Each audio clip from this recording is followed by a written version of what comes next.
ভারতের লোকসভা নির্বাচনের ভোট গ্রহণ শুরু হয়েছে, তবে এর শেষ দেখতে অপেক্ষা করতে হবে আরও ৬টি সপ্তাহ।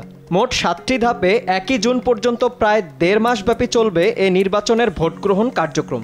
২০১৯-এর নির্বাচনেও শেষ করতে সময় লেগেছিল প্রায় ৩৯ দিন। কেন এত সময় সাপেক্ষ ভারতীয় নির্বাচন?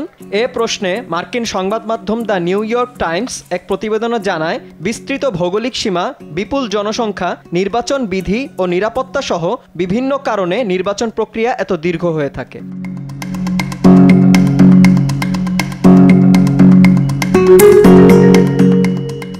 প্রায় ৩৩ লাখ বর্গ কিলোমিটারের এই দেশটিতে রয়েছে ২৮টি রাজ্য ও ৮টি কেন্দ্রশাসিত অঞ্চল। এত বিশাল জায়গা জুড়ে ৫৪৩টি আসনে একসাথে ভোট গ্রহণ অনেকটা কষ্টসাধ্য। এদিকে এবছর ভারতের ভোটার সংখ্যা ৯০ কোটিরও বেশি, যা যুক্তরাষ্ট্রের মোট ভোটারের প্রায় ৪ গুণ। এত বিপুল সংখ্যক ভোটারের জন্য পর্যাপ্ত ভোটকেন্দ্র স্থাপন ও এগুলোর নিরাপত্তা নিশ্চিত করতে অনেক বেশি সময় ও লোকবল প্রয়োজন।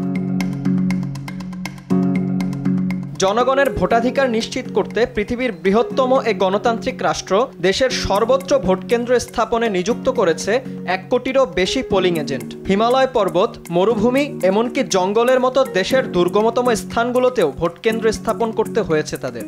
এক্ষেত্রে কখনো পায়ে হেঁটে, আবার কখনো ঘোড়ার পিঠে চড়েও নির্ধারিত স্থানে গিয়েছেন তারা। ২০১৯-এর নির্বাচনে হিমালয় পর্বতে ভূপৃষ্ঠ থেকে ৪.৫ কিলোমিটারেরও বেশি উচ্চতায় অবস্থিত এক গ্রামে ভোটকেন্দ্র স্থাপনের রেকর্ডও ভারতের হাতে।